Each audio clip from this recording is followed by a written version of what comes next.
राधे राधे दोस्तों। स्वागत है आपके अपने चैनल सांझी रचना में। सांझी रचना एक ऐसा मंच जहां शब्द सिर्फ दोस्तों कुछ कहानियां पढ़ी नहीं जाती, वो सुनी जाती। और कुछ कहानियां सुनी नहीं जाती बल्कि वो दिल में उतर जाती है। ये कहानी है मयंक की, एक ऐसी लड़की की जिसने सपनों के लिए घर छोड़ दिया और शायद वो घर छोड़ने पर मजबूर हो गया।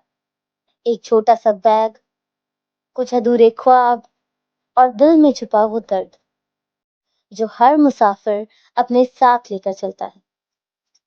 ये कहानी है सफर की, जहां रास्ते तो नए हैं लेकिन यादें हर मोड़ पर पीछा करती है। अगर आपने कभी अपने सपनों और अपनों के बीच में किसी एक को चुना है तो ये कहानी आपकी है। तो सुनते रहिए मुसाफिर। मयंक एक ऐसा लड़का है जिसके जीवन का एक ही सपना है, पूरी दुनिया घूमना। एक ऐसा लड़का जो जीवन के सुखों को नहीं बल्कि जीवन के कठिनाइयों को जीना चाहता है। मयंक ने अपने परिवार को छोड़कर एक ऐसा फैसला किया जिसमें उसे बहुत सी परेशानियों का सामना करना पड़ सकता था। मयंक का ये जुनून था कि वो पूरी दुनिया घूमे, लेकिन उसे ये भी पता था कि वो जिस परिवार से बिलोंग करता है वो उसे वो सारी सुविधाएं नहीं दे सकते जो उसके जुनून को पूरा करने के लिए चाहिए थी। फिर मयंक ने फैसला किया कि अब मैं अपने इस सपने को पूरा करूंगा, चाहे कोई मेरा साथ दे या ना दे। फिर एक रात जब पूरा परिवार चैन से सो रहा था, तब उसने एक बेचैन कर देने वाला कदम उठाया। मयंक घर पे बिना किसी को बताए घर से भाग गया। पर उसे चिंता थी अगले दिन की। उसे खुद नहीं पता था कि वो कहाँ जाएगा, क्या करेगा, कैसे रहेगा, कैसे अपने सपने को पूरा करेगा। पर हाँ, जुनून था उसमें कुछ कर दिखाने का। वो सीधा स्टेशन गया। कुछ देर इंतजार करने के बाद उसने मुंबई की ट्रेन पकड़ ली और चल पड़ा अपने सपनों की ओर। देर रात तक वो ट्रेन में ही रहा। सुबह जब उसकी आंख खुली, ट्रेन की वो हॉर्न की आवाज, भीड़ की भनभनाहट और चाय की वो मीठी सुगंध। आंख खुलते ही उसने देखा कि वो पहुंच चुका है एक ऐसे शहर में जहां सबका सपना सच होता है। जी हाँ, सपनों के शहर मुंबई में। मयंक अब ये सोचने पर मजबूर हो गया कि वो आगे क्या करेगा, कैसे उसके सपने पूरे होंगे। और इन सभी चीजों में जो सबसे ज्यादा जरूरतमंद की चीज है वो है पैसा।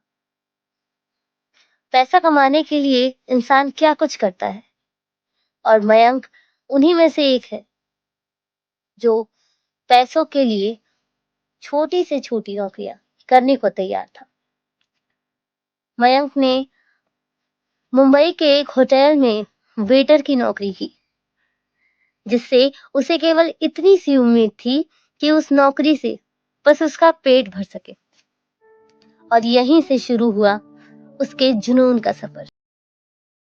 हाँ, नौकरी छोटी जरूर थी, मगर उसका सपना बहुत बड़ा था और उसी सपने के लिए उसे सब कुछ मंजूर था।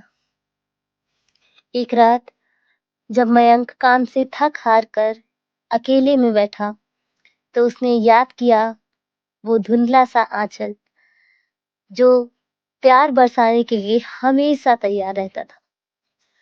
वो प्यार भरी थपकी जो हर एक गलतियों को चुटकी में माफ कर देने को तैयार था।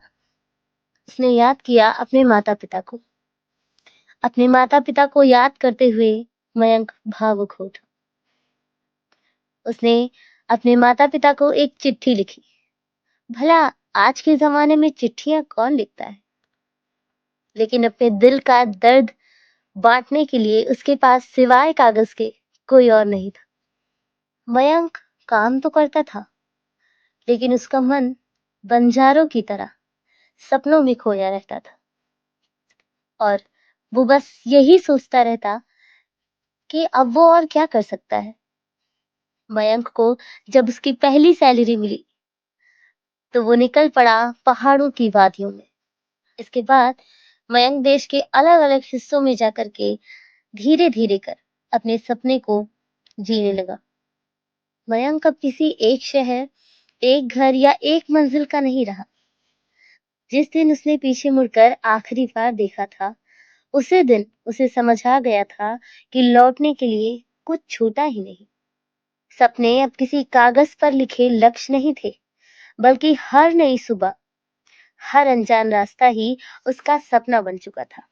कभी पहाड़ों की ठंडी हवाओं में उसे अपनी माँ की ममता महसूस होती, तो कभी किसी स्टेशन पर बैठे चाय पीते हुए उसे पिता की सीख याद आ जाती।